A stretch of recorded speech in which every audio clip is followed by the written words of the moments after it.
Football মাঠে Lionel মেসির গোল মানেই গ্যালারিতে উল্লাসের বিস্ফোরণ, কিন্তু বল জালে জড়ানোর পর দুই হাতের তর্জনী আকাশের দিকে তুলে যে দৃশ্যটি তিনি বারবার দেখান, সেটি শুধু একটি গোল উদযাপন নয়, এটি একজন মানুষের প্রতি আজীবনের কৃতজ্ঞতা।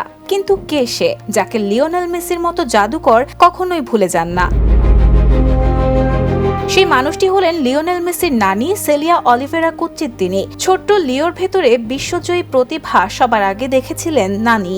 মাত্র 5 বছর বয়সে রোজারিওর গ্রান্দোলি ক্লাবে খেলোয়াড়ের অভাব দেখে কোচকে জোর করেই মাঠে নামিয়েছিলেন নাতিকে। কোচ প্রথমে রাজি না হলেও নানির অটল বিশ্বাসের কাছে শেষ পর্যন্ত হার মানেন, আর সুযোগ পেয়েই 2টি গোল করে সবাইকে চমকে দেন ছোট্ট মেসি।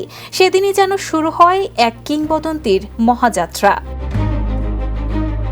দুঃখজনকভাবে মেসির পেশাদার ক্যারিয়ার শুরুর আগেই পৃথিবী ছেড়ে চলে যান তার সবচেয়ে বড় সমর্থক। কিন্তু সময় বদলেছে, ট্রফি এসেছে, বিশ্বকাপ জিতেছেন, শত শত গোল করেছেন, তবুও বদলায়নি একটি অভ্যাস। প্রতিটি গোলের পর আকাশের দিকে তাকিয়ে নীরবে নানিকেই স্মরণ করেন আর্জেন্টাইন এই মহাতারকা।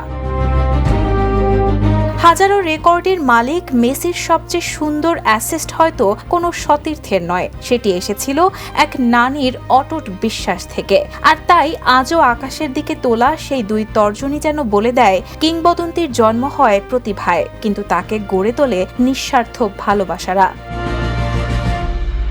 Raihana Moon, the news. দেশে দেশে সবার সাথে, দ্য নিউজ।